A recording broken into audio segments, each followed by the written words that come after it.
En este día, con la enseñanza de este día, vamos a estar, primero que nada, bienvenidos a los que estamos aquí, ¿verdad? Y bienvenidos a los hermanos que nos estarán viendo más adelante.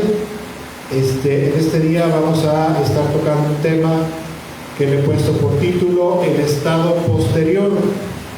El estado posterior, ¿verdad?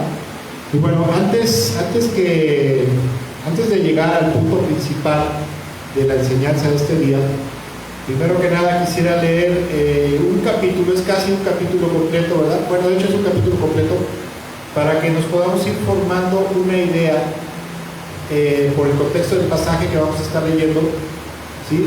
Una idea acerca de lo que Dios ha puesto en mi corazón para este día. Y como, bueno, antes de empezar, ¿verdad? Como ya es costumbre, bienvenidos a los que nos están viendo. Como ya es costumbre, en este día quisiera que fuéramos a la trivia bíblica. ¿Sí saben lo que es una trivia bíblica? Es una serie de preguntas, ¿verdad? Para ver cómo estamos de conocimiento. Y si no, bueno, pues para ir aprendiendo un poquito más. Y en este día, primero que nada, vamos a ir a la trivia bíblica. La primera pregunta, ¿verdad? La primera pregunta de este día. Vamos a la primera pregunta de la trivia bíblica. Vamos a ver cómo andamos de conocimiento. Dice, primera pregunta: ¿quién perdió su posición como reina porque se negó a obedecer a su marido ebrio? Era una reina. ¿Quién fue? ¿Quién? ¿Nadie? ¿No? ¿Tampoco? Vamos a ver qué dice la respuesta de la primera pregunta. La Biblia dice que fue la reina Vasti. Un día el rey Asuero hizo un pachangón, ¿verdad? Hizo una fiestota. Dice la Biblia que se puso ebrio. Y una vez que se puso ebrio, mandó a traer a la reina Vasti para que todos los nobles y los demás invitados admiraran su belleza. Pero la reina Vasti dijo: no, ¿cómo voy a ir? No quiero ir, ¿verdad? Y bueno, eso hizo que el rey la destituyera de su posición como reina. Y ahí fue donde buscaron otra mujer, ¿verdad? Otra doncella para ser la nueva reina, y esta llegó a ser la reina Esther. Segunda pregunta de este día: ¿qué reina fue la madre de Salomón? La reina, ¿verdad? Que fue una de las mujeres del rey David. ¿No? ¿Quién fue? ¿No? A ver, vamos a ver qué dice la respuesta bíblica. Dice fue Betsabé. Dice ahí en 2 de Reyes capítulo 9 versículo 35-36, ¿verdad? Bueno, como referencia, que cuando llega Betsabé, llega a buscarlo, a Salomón, se inclina delante de ella y después ordena que pusieran un trono para la reina madre. Era la reina Betsabé, o Betsabé, la mamá del rey Salomón. Tercera pregunta de este día. Dice, ¿qué reina fue devorada por los perros? ¿Qué reina fue devorada por los perros? Que se cayó de una ventana, ¿verdad? Se cayó, se mató y después se la comieron los perros.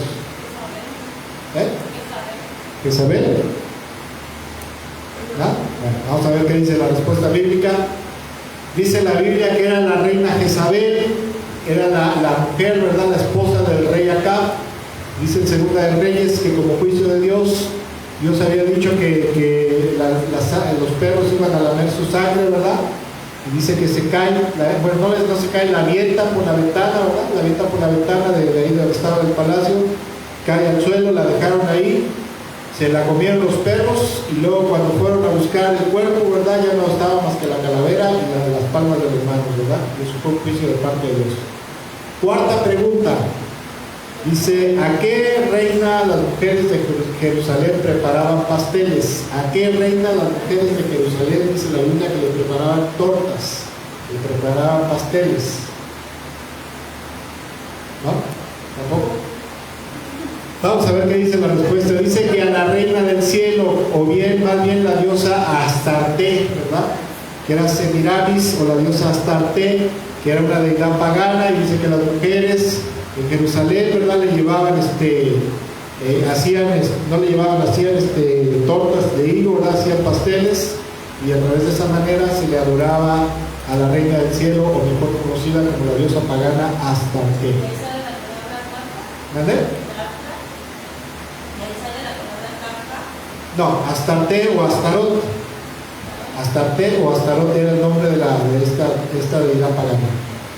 Quinta pregunta, dice, ¿qué reina reinó 6 años en Israel y empezó a reinar matando a todos sus nietos menos a uno que no pudo matar porque se lo escondió? ¿No? ¿Qué reina? A ver, vamos a ver qué dice la respuesta. Dice que fue la reina Atalía. Esto está en 2 de Reyes, capítulo 11, versículo 11 y 2. Dice que cuando ella asciende al trono, ¿verdad? Porque matan a su hijo, asesinan a su hijo, asciende al trono y para mantenerse en el reino, para mantenerse al trono, empieza a asesinar a todos los descendientes, toda la casa real, ¿verdad? Excepto uno de los nietos, que lo sacan, ¿verdad? Sale huyendo de la nodriza con él y lo esconden en el templo de Jerusalén. Sexta pregunta. Dice, ¿qué reina mató a muchos profetas? Hubo una reina que fue muy mala también, ¿verdad? Mala como la carne de cochino, que también le empezó a perseguir al profeta Elías. ¿Reina Jezabel? ¿Usted qué dice? ¿No? ¿Tampoco? Vamos a ver qué dice la respuesta. Efectivamente fue la misma que se lo comían los perros, fue la reina Jezabel, ¿verdad? Dice que cuando este hombre, el profeta Elías, hace matadero de los profetas de Baal y de Acera, ¿verdad? Dice que se enoja tanto, se enfurece, lo empieza a perseguir y que a su vez empieza a asesinar, empieza a matar a los profetas del Señor y tuvieron que esconderlos en cuevas, ¿verdad? Séptima pregunta. Dice, ¿la reina de qué país vino a probar la sabiduría del rey Salomón? ¿La reina de qué país? Era un país africano, ¿verdad? Dice que vino a probar la sabiduría del rey Salomón. ¿No? Bueno, vamos a ver qué dice. Dice la Biblia que era la reina de Seba o de Saba. Esto está en 1 Reyes, capítulo 10, versículo 1. Dice que un día vino la reina de Seba, la reina de Saba.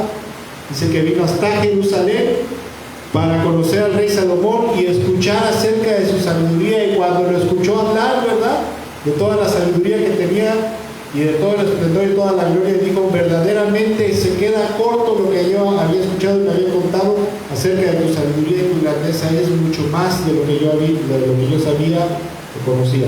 ¿Ok? Bueno, pues hasta aquí. Ahora sí vamos a pasar, vamos al título, por favor, al título de esta enseñanza.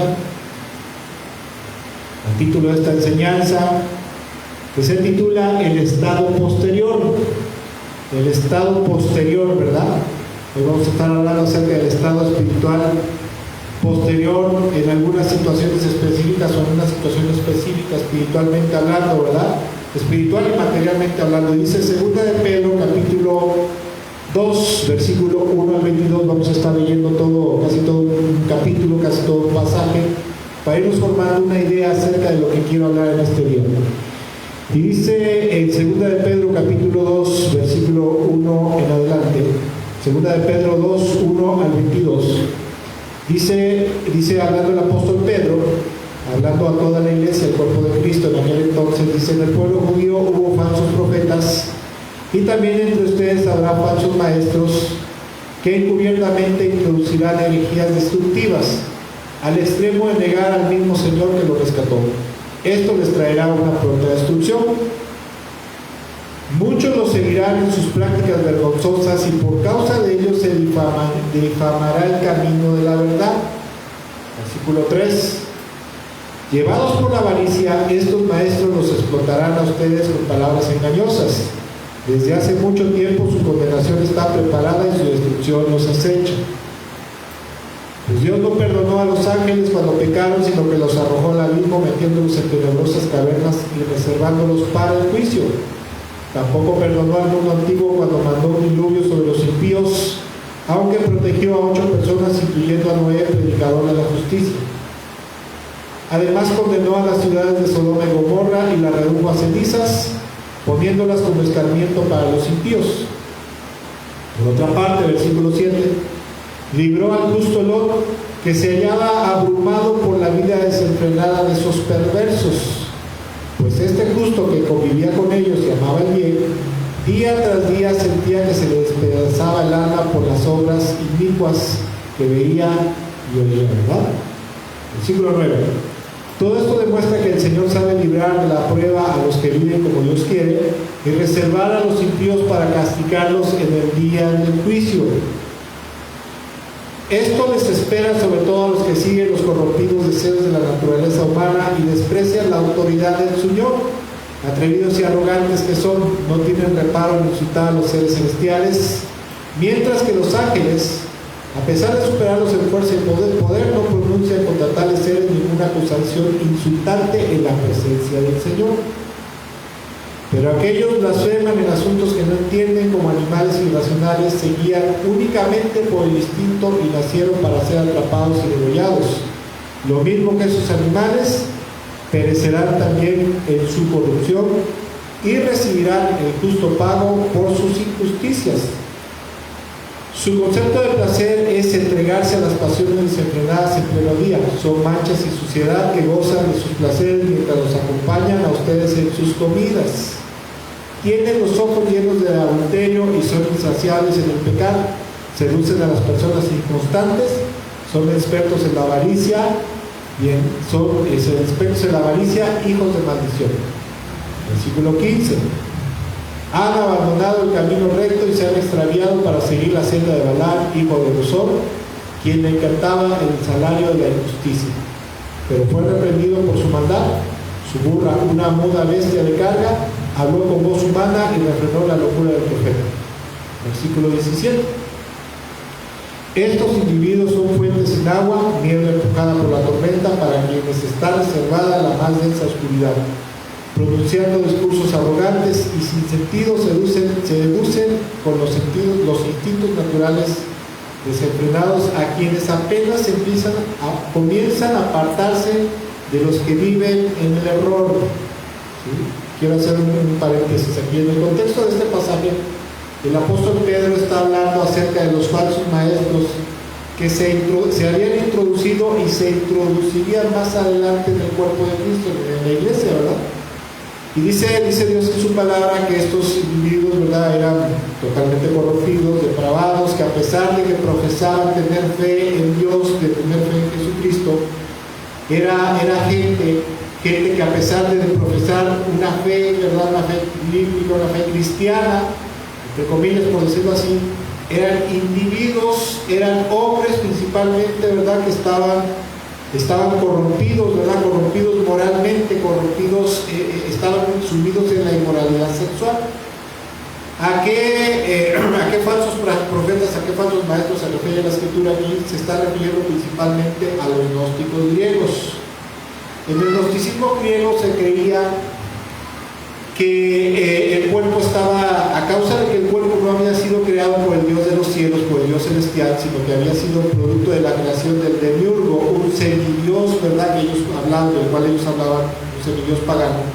Ellos decían que el demiurgo había sido el creador del mundo y a su vez había sido el creador de la raza humana y de todo lo que existe en este mundo, ¿verdad?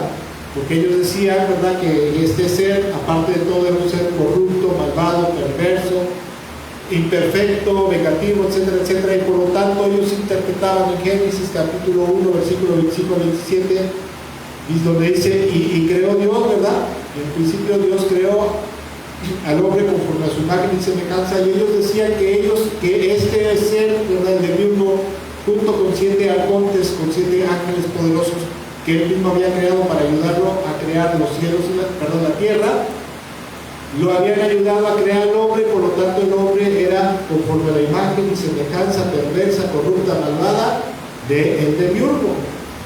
Y por lo tanto ellos decían, bueno, con sus ideas locas que tenían del gnosticismo, cuando se convertían al cristianismo o mezclaban el cristianismo con el gnosticismo, ellos decían lo siguiente: tú puedes tener fe en Dios, puedes creer en Cristo Jesús, ¿verdad?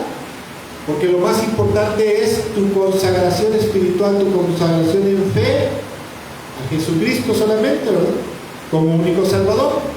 Pero de ahí en fuera, con tu cuerpo puedes hacer lo que se te dé tu regalada gana. Puedes fornicar, puedes adulterar, puedes hacer esto, puedes hacer lo otro, porque el cuerpo se va a quedar en este mundo y aquí se va a podrir y jamás y nunca va a entrar a los cielos. Eso no es la doctrina bíblica, eso no es lo que Dios enseñó en su palabra, ¿verdad? Y por ahí hay una escritura donde dice, honroso sea el hecho sin mancilla, ¿verdad? Y nadie engañe a su hermano en esto. ¿Por qué dice la escritura esto? Bueno, porque estos señores le enseñaban a los cristianos de origen gentil en aquel entonces que como el cuerpo se iba a podrir, ¿verdad? Si había algún hermano, por ejemplo, que era soltero, algún hermano que era soltero, ellos decían, ¿sabes qué? Mira, yo soy soltero, no tengo mujer, ¿verdad? Pero para no andar ahí metiéndonos con una mujer del mundo, una mujer pagana, para no unirnos en yugo desigual, ¿qué te parece si permites que yo tenga relaciones íntimas con tu mujer? Total, lo que hagamos con el cuerpo, pasa como lo que se dice, lo que se haga en Las Vegas, en Las Vegas se queda, ¿verdad?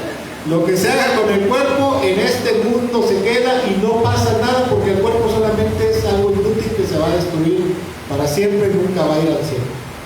Y de esta manera y de muchas otras maneras engañaban a los hombres y a las mujeres también, ¿verdad? Para seducirlos y seducirlas a la corrupción, a la inmoralidad sexual, ¿verdad? Por eso dice, versículo 18, dice, pronunciando discursos arrogantes y sin sentido, seducen con los instintos naturales desenfrenados a quienes apenas comienzan a apartarse de los que viven en el error. Gracias, muchas gracias. ¿Sí?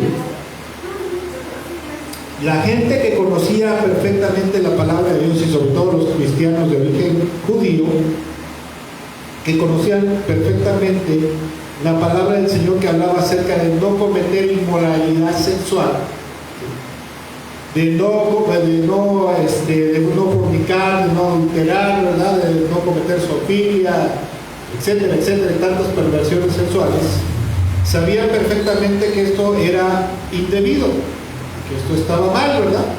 Pero esta gente con discursos arrogantes, sin sentido, de sus tonterías del gnosticismo, engañaban, ¿verdad? Mareaban a aquellos que apenas empezaban a conocer, ¿verdad? Que empezaban a conocer del pecado y que apenas se estaban apartando del pecado, de la maldad, de la inmoralidad, de la injusticia, etcétera, etcétera, y lo volvían a envolver.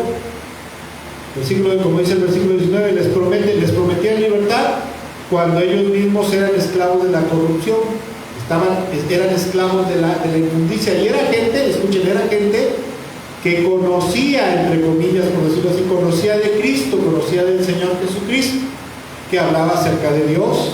Eran falsos maestros, era gente, los gnósticos griegos generalmente se creían como los elegidos, ¿verdad? Los elegidos por Dios para hablar acerca de las verdades y las cosas ocultas, los misterios del reino de los cielos, y creían ellos que ellos debían de ser líderes o maestros dentro del cuerpo de Cristo o en cualquier lugar, porque se creían los privilegiados, ¿verdad?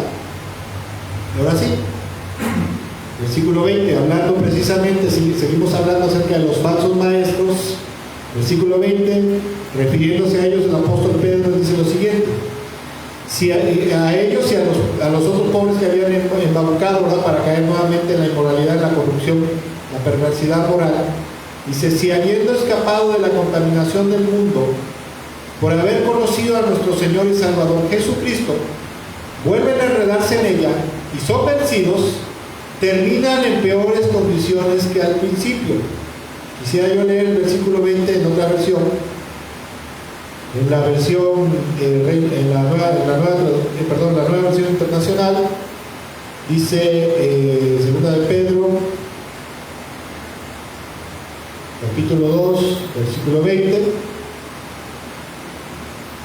dice de la siguiente manera: si habiendo escapado de la contaminación del mundo por haber conocido a nuestro Señor y Salvador Jesucristo, a ver, creo que estoy repitiendo, sí, creo que sí, la nueva traducción viviente, lo dice la nueva traducción viviente,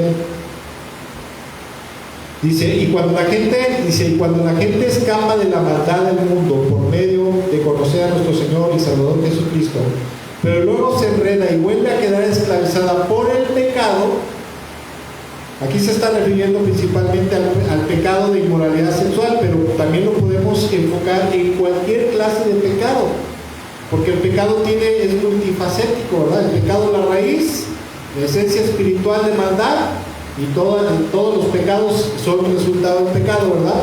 Dice, pero luego se enredan y vuelven a quedar esclavizados por el pecado, termina peor que antes. Mismo versículo, pero en otra traducción más actualizada, que es la Biblia en lenguaje sencillo, dice: además, los que han conocido a nuestro Señor y Salvador Jesucristo ya no siguen el ejemplo de los pecadores de este mundo, pero si se dejan engañar con esas cosas y además se dejan controlar por el pecado, quedarán peor que antes. Vamos a volver a la proyección, ¿verdad? Versículo 21. Más les hubiera valido no conocer el camino de la justicia que abandonarlo después de haber conocido el santo mandamiento que se les dio. ¿Cuál es el santo mandamiento? Arrepiéntete, cree en Jesucristo y apártate del pecado del mundo, ¿verdad?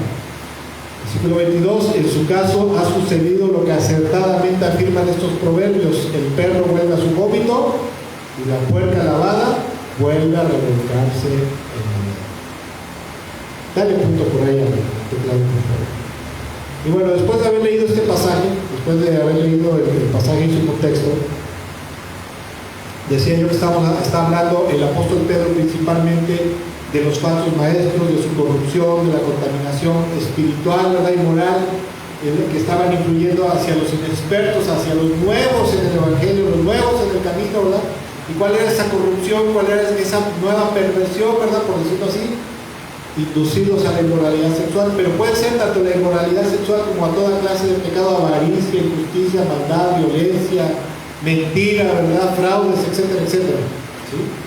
Estamos hablando, ese es el contexto, ¿verdad? Pero lo que más me interesa en este día es precisamente el versículo 20, porque el apóstol Pedro se está refiriendo a estos falsos maestros, ¿verdad?, que se entiende que conocieron a Jesucristo. Se entiende que tanto ellos como los que apenas se estaban apartando del pecado, del error, ¿verdad?, ya habían escapado de la contaminación, del pecado del mundo, y ahora tanto los falsos maestros como los inexpertos, como los indoctos, como se les llama, volvieron a enredarse en el pecado, en la inmundicia, y por haberse enredado en eso, su estado posterior será peor que el del principio. Una de las cosas que Dios ha puesto muy fuerte en mi corazón en este día es precisamente lo que dice este versículo, ¿verdad? Precisamente acerca de la condición espiritual que llega a ocurrir, tanto espiritual como material, porque también se manifiesta, se llega a reflejar en lo natural y en lo material, la condición espiritual posterior de aquellas personas que después de haberse arrepentido de sus pecados, después de haberse apartado de los malos caminos, después de haberse entregado a Jesucristo, ¿verdad?, para poder ser perdonados, salvados, liberados del poder del pecado, y recibir vida eterna y nacer de nuevo espiritualmente como nuevas criaturas, ahora viviendo en santidad, ¿sí? Y cuando en algún momento dado de sus vidas, ¿verdad?, o en algún momento dado de sus vidas, sea por engaño, sea por maña, sea por lo que sea, se vuelven a enredar nuevamente en el pecado y la corrupción espiritual, moral, su estado posterior va a ser deplorable, va a ser tremendo, ¿verdad? Y con mucha tristeza lo digo, ¿verdad? Pero el estado de las personas, tanto espiritual como material, de este tipo de gente, como de la cual está hablando aquí, de la cual estamos viendo en este día, llega a ser un estado deplorable. Ahorita voy a comentar algunos ejemplos de personas reales, de gente que en algún momento dado de su vida se arrepintieron, ¿verdad?, creyeron en el Evangelio, creyeron en Cristo, se arrepintieron, se convirtieron a Cristo, nacieron de nuevo, pero después cayeron en algunas áreas de pecado y no se apartaron de eso, sino que vino el juicio de parte de Dios y vino la destrucción. Y su estado posterior, su estado postrero, llegó a ser peor que antes de haber conocido a Jesucristo. Porque desgraciadamente cuando una persona se vuelve a enredar en el pecado, ¿verdad?, después de haber conocido al Señor, después de haberse arrepentido, después de haberse santificado y se vuelve inmundo nuevamente, su estado posterior se llega a convertir en algo muy deplorable, muy desventurado, miserable, abominable, ¿verdad?, por causa de aquello de lo cual ya habían escapado. ¿De qué? Del pecado. Porque el pecado los vuelve a atrapar, pero también ahora los vuelve a corromper y ahora hasta destruir con mayor intensidad. ¿Por qué? La gente dice, a veces se dice, ¿no?, es que Dios es Dios Dios de primeras, de segundas, de terceras, de cuartas, de quintas, de vigésimas, de quincuagésimas, de enésimas oportunidades, ¿verdad? Tú puedes pecar y pecar y repecar, ¿verdad? Y Diosito es tan bueno que siempre te va a perdonar y siempre, como dicen vulgarmente aquí en México, ¿verdad? Te va a dar la viada, ¿verdad? ¿Saben qué es eso? Como cuando te agarra un agente de tránsito y ya le haces la chillona, ¿verdad? O le das una mordida y se dice que te da la viada, o sea que te suelta, que ya te dio salida. Pues no te preocupes, ¿verdad? Ya te pasaste un alto y casi atropellas a alguien, pero pues con estos 50 pesos, con esto ya ¿no? Y a veces en cristianos sí tenemos esa idea, porque así se ha enseñado desgraciadamente a lo largo de mucho tiempo en el cuerpo de Cristo.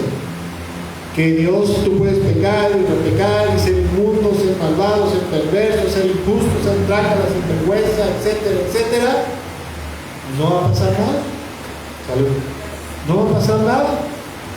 Pero ¿qué es lo que pasa? Que después te das cuenta cómo estas palabras se vuelven una realidad, porque el estado posterior de la gente, cuando se vuelve a enredar en el pecado, la maldad, la inmundicia, la inmoralidad, la perversidad, etcétera, etcétera, llega a ser peor, porque el pecado ahora no solamente los vuelve a corromper con mayor intensidad, sino que los destruye. ¿Por qué?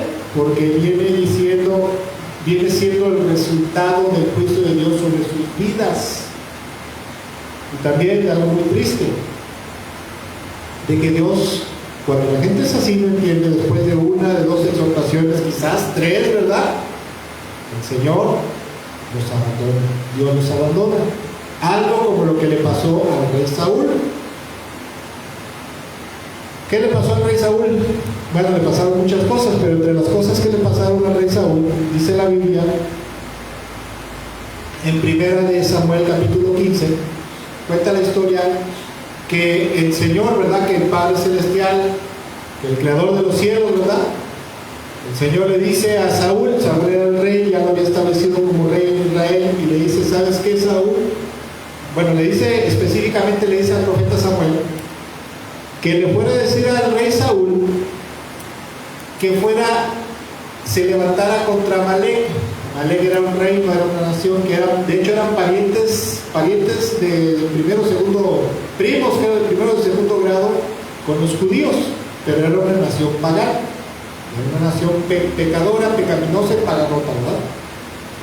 Pero la Biblia dice que cuando el pueblo de Israel iba saliendo de Egipto de la esclavitud, como eran de esas bandas armadas, ¿verdad? Como los asaltantes que andan aquí en Maltrata, ¿verdad? Que van subiendo tú bien contento en tu camioneta, de momento se te cierra una camioneta para quitarte la camioneta, el coche, el dinero, asaltarte, etcétera, etcétera. Cuando el pueblo de Israel iba saliendo de Egipto, la Biblia dice que los atacaron por la retaguardia y dañaron mucho a los más débiles y les causaron gran estrago al pueblo de Israel.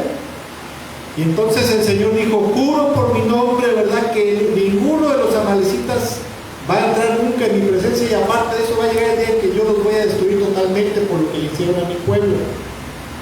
¿Sí? Y en la palabra de Dios en la Biblia, Amalek o los amalecitas representan principalmente la carne y el pecado, o sea, todo aquello que está en contra de Dios y de su pueblo.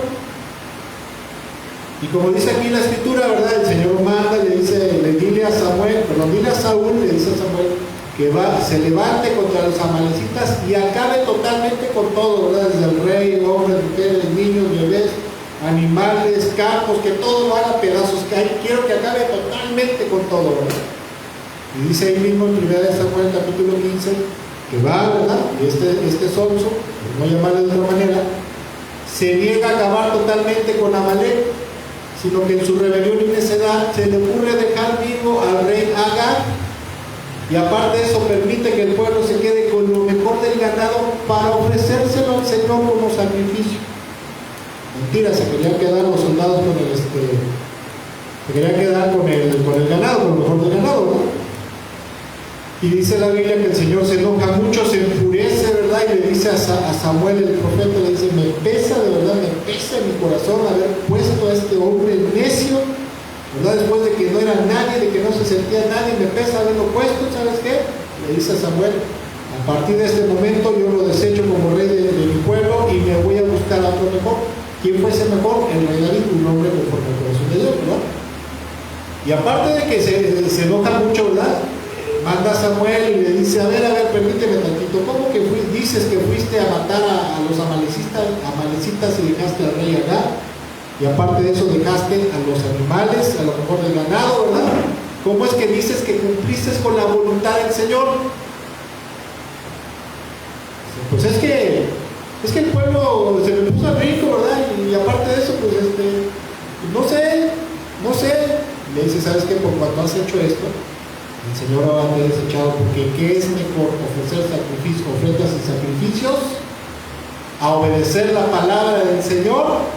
Dice, porque como ídolos, idolatría es la rebeldía, y como hechicería es la necedad, la obstinación, o sea, obstinarse en el pecado, en seguir pecando, porque esta ya era la segunda o tercera vez que el rey Saúl desobedecía de una manera así tan tremenda al Señor.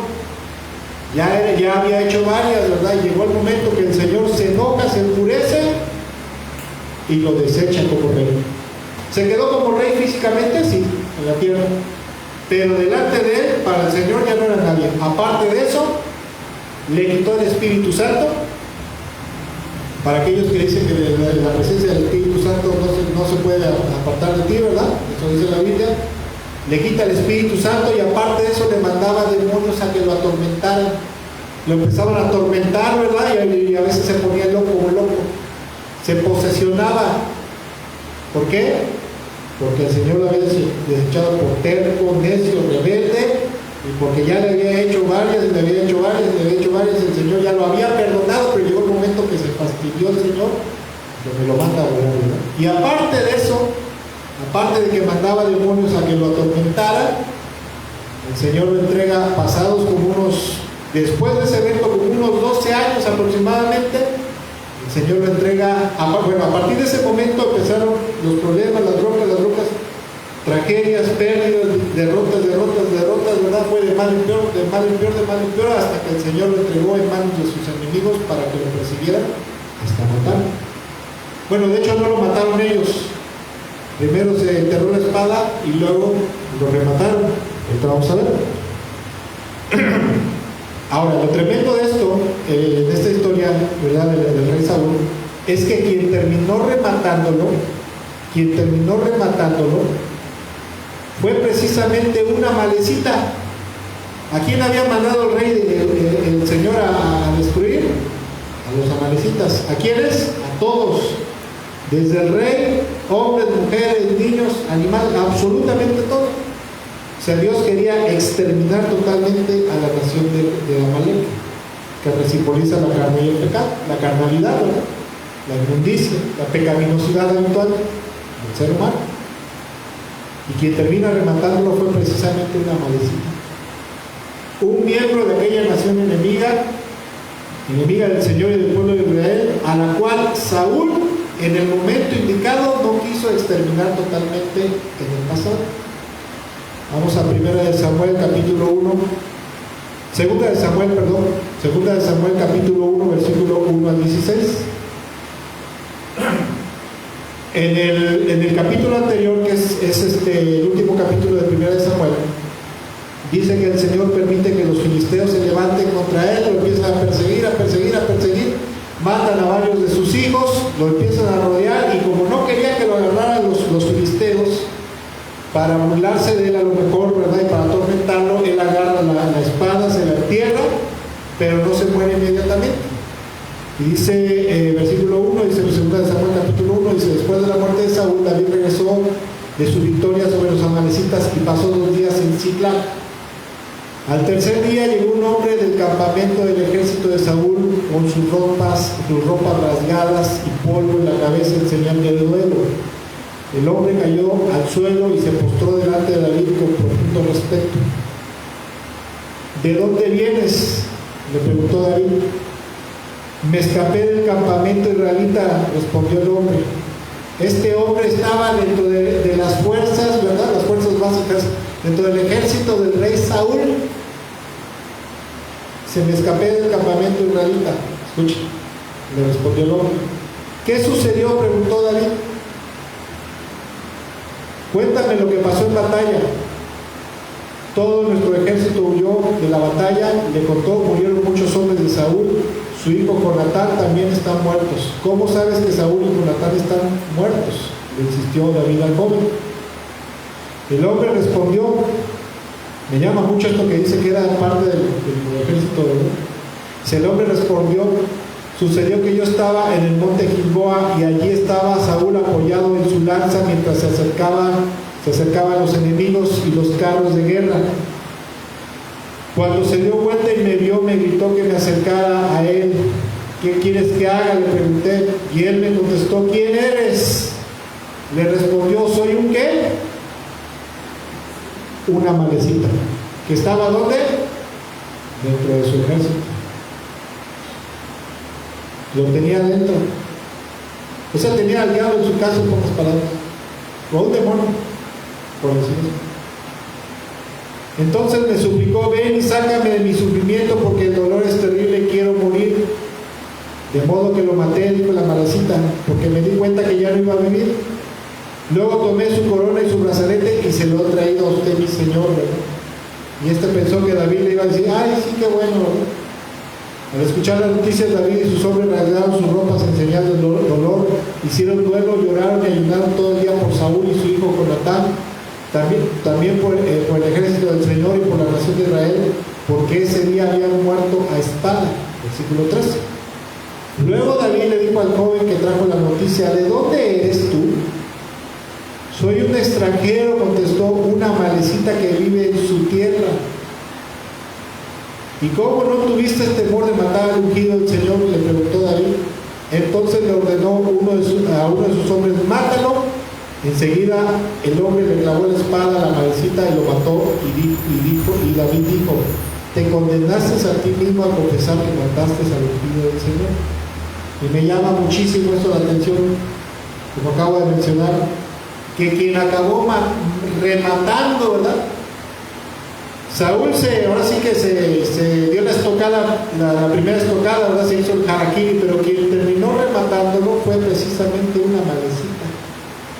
Aquello que el Señor aborrecía y había condenado a la destrucción plena y total, un miembro de esa nación fue el que terminó rematándolo. Y así le pasa a mucha gente. Cuando el Señor nos llama a sus caminos, cuando el Padre Celestial a través del Espíritu Santo nos trae los pies de Cristo, los pies del Señor, una de las ordenanzas, de las órdenes y mandamientos que tenemos de parte del Señor es precisamente acabar totalmente con cualquier clase, con toda épice de pecado, de pecaminosidad, de inmundicia, de maldad, de malicia, ¿verdad? Con cualquier clase de mal hábito, de mala maña, ¿verdad? De hábito pecaminoso. ¿Sí? Porque si no, precisamente va a pasar exactamente lo que le pasó al rey Saúl. Pero ¿qué pasa? ¿Qué pasa? Que desgraciadamente somos a veces muy tercos, muy necios, incrédulos, decimos, no va a pasar nada, es un pecadito. Ahí es una manita. No creo que pase nada. Deja que esa maña crezca y deja que el Señor te abandone en manos de esa maña, de ese pecado, y vas a ver lo que te va a pasar. Porque eso fue exactamente por el rey Saúl, por terco, necio y rebelde contra el Señor, de no acabar con lo que él había maldecido. Eso que él había maldecido terminó matándolo, remontándolo, acabando con su vida. Y para este punto de la historia ya habían pasado aproximadamente entre 10 y 12 años aproximadamente desde que el rey Saúl se había negado a acabar totalmente con la nación de Amalek. ¿Sí? Y como se había negado a acabar totalmente con los amalecitas, podemos entender que no solamente había de haber dejado vivo al rey Agag, sino que también había dejado a lo mejor por ahí alguno que otro amalecita que se le escapara. Porque dice la Biblia, los historiadores dicen que llegaron y lo rodearon y ¡tac! Acabaron con ellos. Bienvenida. Hola. Pero como este hombre, Saúl, tuvo a bien dejar vivos a una parte, ¿verdad?, ganado al rey, a lo mejor, muy probablemente este muchacho se le escapó, ¿verdad?, y algunos otros, es lo mismo que no, por lo cual no quiso acabar, pero no destruyendo. Obviamente, después de su rebelión contra el Señor, la vida del rey Saúl, por mandato divino, se volvió totalmente una desgracia, como acabo de mencionar. Fueron de derrota en derrota, de desgracia en desgracia, tragedia en tragedia, tormento en tormento, error en error, hasta que el Señor lo entregó totalmente en manos de sus enemigos. Y vuelvo a repetir, desgraciadamente para los hermanos que nos están viendo, los que estamos aquí, muchas veces pensamos, porque se nos ha mal enseñado, que Dios es un alcahuete, que te va a estar pasando y pasando y pasando y pasando tus pecados y tus errores por años. Ay, cuando sea el tiempo de Dios dejaré este pecado. Cuando sea el tiempo del Señor me acercaré más a Él. Ajá, sí. Lo que va a venir pasando es que el Señor se va a fastidiar y como le pasó a Saúl, te va a desechar y te va a entregar en manos de los enemigos, en manos de los demonios y en manos del pecado, ¿verdad? Para que te acabe de corromper y te destruya el pecado. Y en Saúl verdaderamente se representa muy bien cuando una persona que después de haber creído en Cristo Jesús y haber sido salva del pecado, purificada, santificada, limpiada, llena de vida eterna, pero que se vuelve a enredar en el pecado y la inmundicia, tanto su estado espiritual, su vida personal, ¿verdad?, se va a volver de lo más inmundo y aborrecible que pueda haber, y su vida en lo natural, ¿verdad?, lo material, su vida postrera, se convertirá en una vida llena de problemas, tragedias, enfermedades mortales, un montón de broncas, ¿verdad?, problemas familiares, económicos, etcétera, etcétera, destrucción, miseria, etcétera, etcétera, etcétera. ¿Por qué?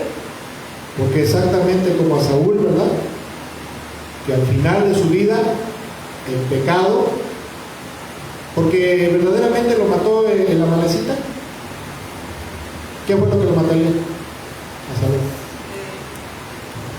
Su desobediencia. Tú sí sabes. No te lo reveló carne ni sangre, sino mi Padre que está en los cielos. Lo acabó matar, esa es la verdad. Tú tienes la verdad. O sea, aquí una hermana nos está diciendo que no fue tanto la Amalekita. La hermana Dora nos está diciendo que fue su pecado, su rebelión. Pecado, rebelión, manda la mano, ¿verdad? Lo que terminó matándolo fue su rebelión, el pecado, lo que acabó con su vida, trágicamente, él y toda su familia, porque el único que se libró fue Mefiboset, y para de malas el chamaco, ¿verdad?, cuando iba corriendo la nodriza de Mefiboset en su loca carrera por salvarlo, se cae, se le fracturan las piernas y el muchachito quedó tullido, quedó a lo mejor con sus piernitas chuequitas, porque había quedado tullido, y fue el único que se salvó de la casa del rey Saúl. Y los errores, las tonterías, las burradas, las babosadas de Saúl, su rebelión, su necedad, perjudicó no solamente su vida, sino toda su parentela. Terminaron muy mal. ¿Por qué?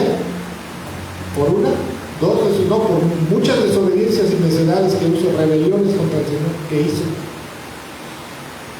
Igualmente, ¿verdad?, como en el caso de Saúl, el postrer estado de la gente, ¿verdad?, como hablábamos al principio de los falsos maestros y de aquellos que se dejaron engañar, que volvieron a enredarse en el pecado, su estado posterior de su vida espiritual y de su vida natural, de su vida en lo material,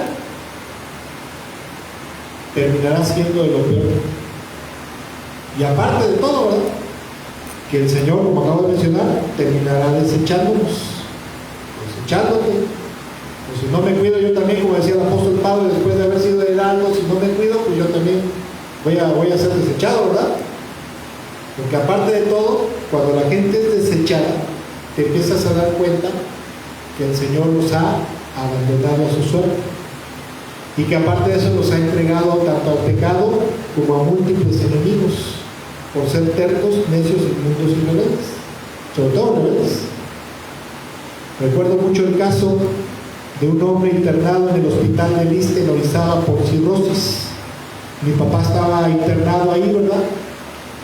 Fue precisamente en esas fechas que mi papá falleció, ¿verdad? Pero cuando lo tuvimos internado ahí, en el Liste de Orizaba, en dos camas hacia allá, en los pabellones. ¿Conocen el Liste de Orizaba? ¿Quién lo conoce? Claro, los pabellones así, frente a la frente. Mi papá estaba en medio, casi al final, y en la esquina estaba en la primera cama del pabellón, de aquel lado, estaba un hombre que tenía cirrosis. Entonces yo me acerqué a platicar con la esposa, ¿verdad? Y le dije, bueno, si quiere me permite hablar con su esposo. Dijo, sí, cómo no. Oré por su esposo, le dije, ¿qué tiene? Tiene cirrosis. Empecé a orar, Señor, por favor, te suplico, misericordia. Y platicando con su esposa me dijo que ellos eran cristianos, que eran evangélicos, eran cristianos. Que su esposo años atrás, muchos años atrás, bueno, muchos, unos 10 años atrás, se habían convertido a Cristo. Pero su esposo era alcohólico, le gustaba el whisky, como dicen.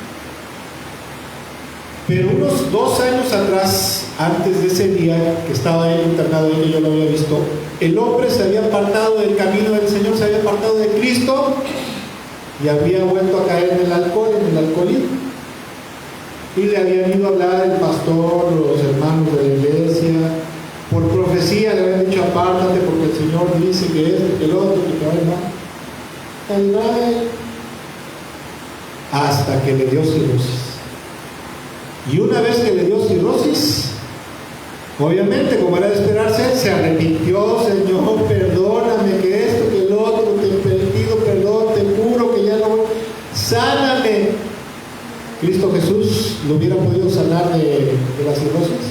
Sí, yo conozco gente que el Señor ha sanado de cáncer y ya a punto de morirse. 2, 3 meses ya se van a morir, el Señor lo sana de cáncer. Le pidió perdón, pero no lo sanó. Al contrario, dejó que se muriera de cirrosis. ¿Por qué? Porque ya lo había desechado por tal con eso. Y me acuerdo mucho ese 2, 3 días después, la forma tan horrible que murió. Cómo vomitaba y cómo se quejaba, los dolores que tenía, ¿verdad? Tan horribles, y cómo vomitaba con sangre. Horrible. Fue una de las experiencias más traumáticas que he vivido, ¿verdad? Y un hombre evangélico que en algún tiempo tomó la mala decisión de volver a caer, había escapado de la inmundicia del pecado y del alcoholismo, pero se volvió a enredar en el pecado y el alcoholismo, y su estado postrero fue peor que el del principio. Con Dios no se puede. Dios es muy bueno, muy bueno. Yo soy testigo de que el Señor es muy bueno. Cuando la niegas y la niegas feo, ¿verdad? Si te arrepientes de todo corazón y no vuelves a pecar, te perdona. Pero si pecas y repecas, ¿verdad? Dice, vas a ver. Te corta. Recuerdo otro caso de un amigo y hermano en Cristo, ¿verdad? Que después de haber sido salvos, empezaron a congregar. Como toda buena familia mexicana, ¿verdad? Este varón provenía del adulterio, ¿verdad? Que ese era su trasfondo, su pecado principal era el adulterio. Se arrepienten, se convierten a Cristo. Y bueno, pues un buen tiempo, ¿verdad? Pero tomó una mala decisión de involucrarse mucho con una persona del sexo opuesto, con una mujer. Salían de viaje y en uno de esos viajes, sopas, perico, ¿verdad? Se enreda con él y cae en adulterio. La mujer ya no quiso saber nada de él, se pelearon, se divorció de él, ella y su hija se fueron a vivir a otra ciudad.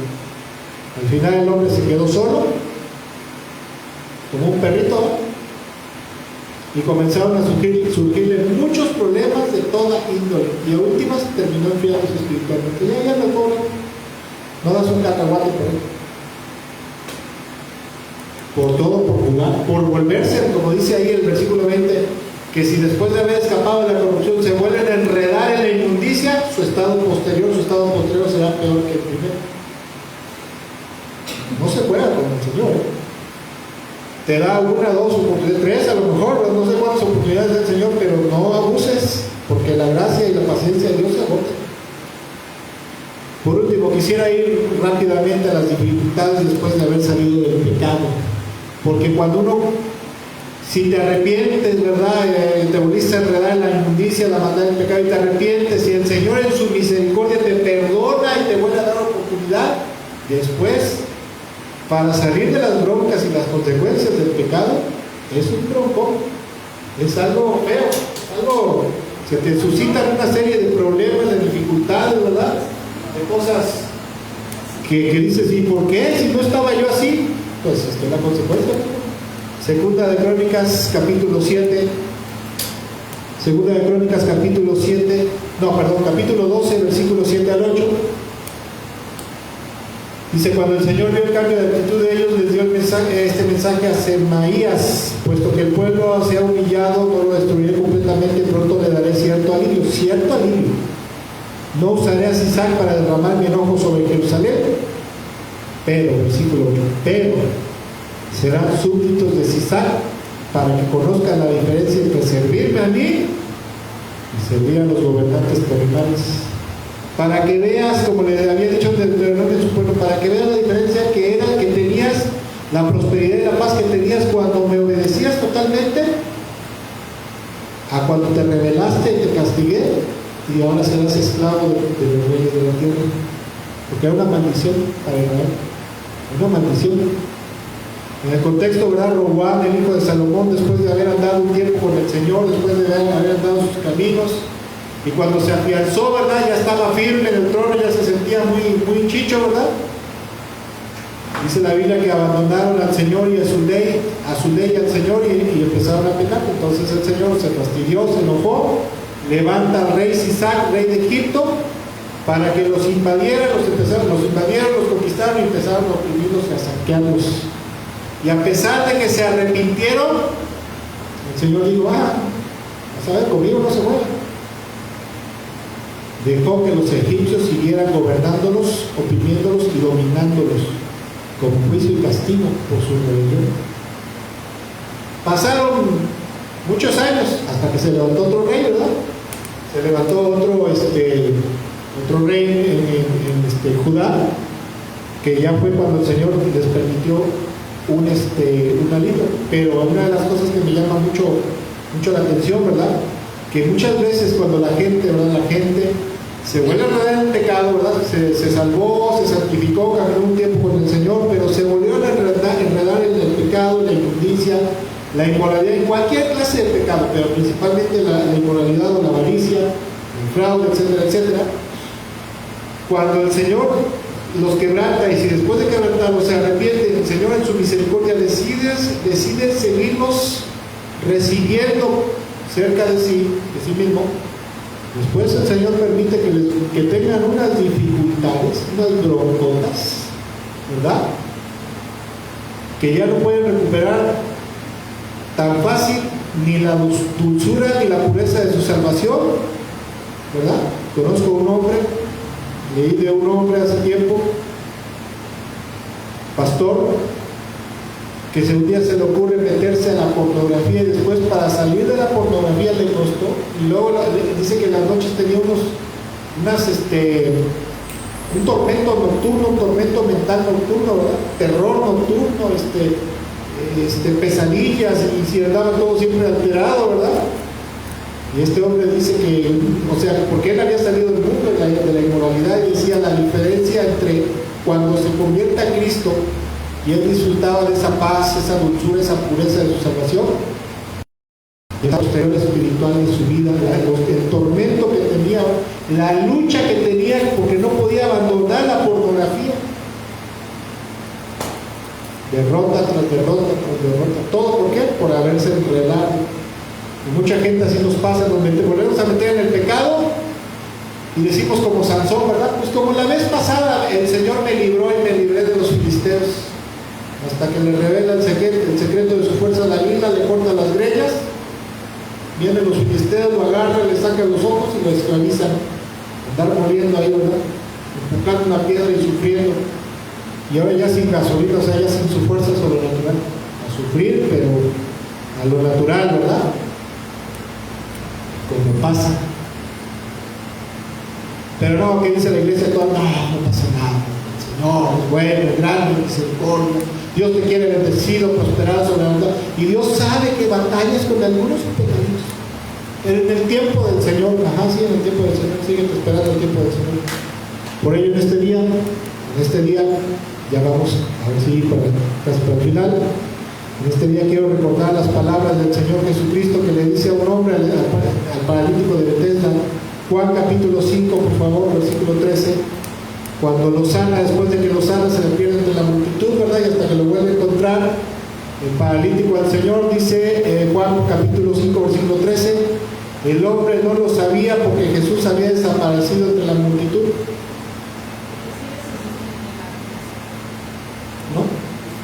creo que me confundí. No, la siguiente, por favor. Ándale, sí, es que ahí me confundí. No es esa, es esa. Juan capítulo 5, versículo 13. Después de que lo sanó el Señor, dice, el hombre no lo sabía, o sea, no sabía quién lo había sanado ahí en el estanque de Bethesda, el paralítico de Bethesda, ¿verdad? Porque Jesús había desaparecido entre la multitud. Pero después Jesús lo encontró en el templo y le dijo, versículo 14, ya está sano, así que deja de pecar, o podría sucederte algo mucho peor.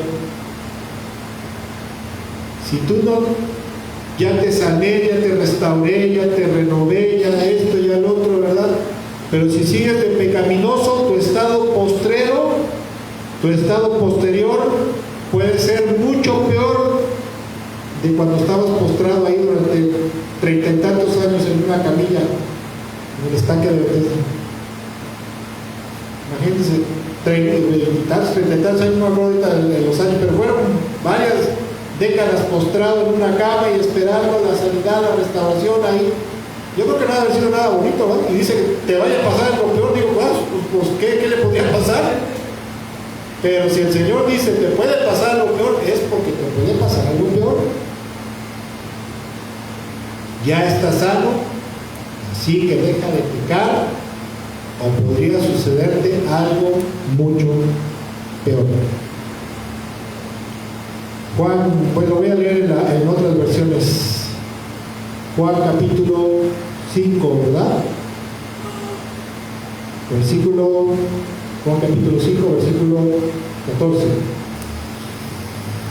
Dice, más tarde Jesús, la traducción bíblica en lenguaje sencillo, dice, más tarde Jesús encontró a ese hombre en el templo y le dijo, ahora que estás sano, no vuelvas a pecar, porque te puede pasar algo peor. La Nueva Versión Internacional lo dice así, después de esto Jesús lo encontró en el templo y le dijo, mira, ya has quedado sano, no vuelvas a pecar, no sea que te ocurra algo peor. Cuando el Hijo de Dios, que es Dios, que es amo, es Rey, Señor, pero que también es Dios santo, justo, que espera que su pueblo sea santo y justo como Él, y nos dice, no vuelvas a pecar después de que te he sanado, restauré tu vida, tu matrimonio, te salvé del pecado, te salvé de la muerte, etcétera, etcétera, etcétera. Dice, no vuelvas a pecar, porque te puede ocurrir algo peor si lo haces. Si Él dice que nos va a ocurrir algo peor, es porque nos va a ocurrir algo peor. No es una sugerencia. Es que el Señor dijo, a lo mejor, no. Vuélvete a enredar en el pecado, ¿verdad? Vuélvete a enredar en el pecado, vuélvete a enredar en la inmundicia y no te apartes a tiempo, ¿verdad? Tiempo es más como disciplina, por haberte metido. Te va a pasar algo peor. Tu estado postrero va a ser peor. Va a ser peor. Por lo tanto, cuando el Señor nos advierte esto, ¿verdad? Y si no decidimos apartarnos de la inmundicia, si persistimos neciamente en no purificarnos totalmente y permitimos que la inmundicia y el pecado de cualquier índole, de cualquier clase, de cualquier género, cualquier clase de pecado nos vuelva a enredar, nos volvamos a enredar, infaliblemente vendrá el juicio del Señor sobre nuestras vidas y probablemente nos llega a suceder lo mismo que Saúl al final de su vida, o cosas mucho peores de las que vivimos antes de convertirnos a Cristo Jesús, como este varón que salió del alcoholismo, el Señor lo saca del alcoholismo, vivió unos buenos años obedeciendo al Señor, pero en algún momento de su tontería se le ocurre volverse borracho de nuevo y el Señor lo abandona para que se muera de cirrosis y una muerte horrible. Yo creo que el Señor lo ha de haber perdonado, yo creo que sí, pero no le quitó las consecuencias de encima, como le pasó también al rey David. Pecó con Betsabé, asesinó a Urías, y después el Señor le dice, no te preocupes, no te vas a morir, pero a partir de entonces la espada, los problemas no se van a apartar de tu casa, y aparte de eso va a venir una serie de tragedias, de desgracias, y aparte de eso, lo que tú hiciste en secreto, uno de tu casa lo va a hacer en público, se va a acostar con sus mujeres a plena luz del día, y eso fue Absalón. Lo que bueno, ya no tengo tiempo para contar la historia, ¿verdad? Pero fue Absalón, su mismo hijo Absalón, se acostó con sus concubinas a plena luz a plena vista de todo el pueblo. Y violaron a su hija Tamar. Absalón mató a uno de sus hijos, ¿verdad? El hijo que le dio Betsabé, el primer hijo que le dio Betsabé, se murió. Y bronca tras bronca se le sobrevino al rey David, todo por haber pecado y asesinado, haberse enredado en el pecado. Por último, última cita de este día, vamos a recordar parte de lo que vimos al principio. Segunda de Pedro capítulo 2, versículo 20.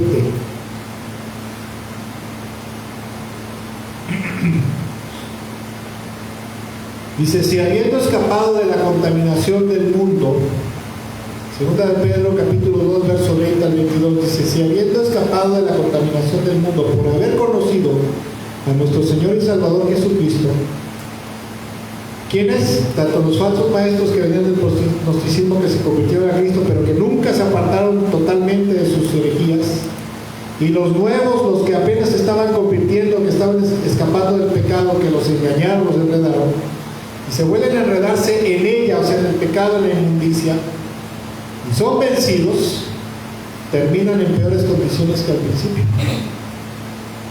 que cuando se convirtieron a Cristo. Versículo 21, más les hubiera valido no conocer el camino de la justicia que abandonarlo después de haber conocido el santo mandamiento que se les dio, porque la Biblia dice, al que más se le da, más se le da. Sí. Más te hubiera valido, o sea, como dando a entender que el castigo para los que nunca quisieron entregar su vida a Cristo va a ser feo en el lago del fuego con azufre, sí, pero como dando a entender, pero los que se rebelaron, porque también en esto entra la pérdida de la salvación, como hemos visto. Aunque el calvinismo diga que la salvación no se pierde, la Biblia dice que la salvación sí se puede perder, que puedes ir a parar al infierno, al lago de fuego con azufre. Dice, más les hubiera valido no conocer el camino de la justicia que abandonarlo después de haber conocido el santo mandamiento que se les dio. Versículo 22. En su caso ha sucedido lo que acertadamente afirman estos proverbios. El perro vuelve a su vómito y la puerca lavada vuelve, dice, la puerca lavada a revolcarse en el lodo. En Proverbios dice que el necio, ¿verdad? El necio es aquella persona que, el necio, dice que el necio está el necio que insiste siempre en su necedad, así como el perro después de que se vomita vuelve a comerse su vómito. Es una porquería, es una inmundicia, es algo asqueroso. Entonces el Señor dice, en caso de esta gente, lo que sucede acertadamente lo que afirman estos proverbios, el perro vuelve a su vómito y la puerca lavada a revolcarse en el lodo. Así que, amados hermanos, que estamos aquí, los que nos están viendo, espero que esta enseñanza nos haya sido de bendición, edificación y advertencia. ¿Por qué? Porque si no tenemos cuidado y nos volvemos a enredar y no nos santificamos, nos purificamos totalmente como Dios desea, como Dios manda, nuestro estado posterior puede llegar a ser totalmente terrible. Pero es que el Señor me perdona, quizás te perdona, pero las consecuencias no te deben quitar. Y si insistes en esa necedad, te va a abandonar para que te acabes de perder y te va a borrar del libro de la vida para que te pierdas en la eternidad. Y con estas cosas no se puede. ¿Alguien de aquí le gustaría perderse del infierno? No, ¿verdad? Debemos de tener cuidado, porque con el Señor no se puede. Vamos a terminar este tiempo dándole gracias a Dios y no sé si me lo permitan, le adoramos brevemente, le cantamos. Para terminar este tiempo, posteriormente oramos.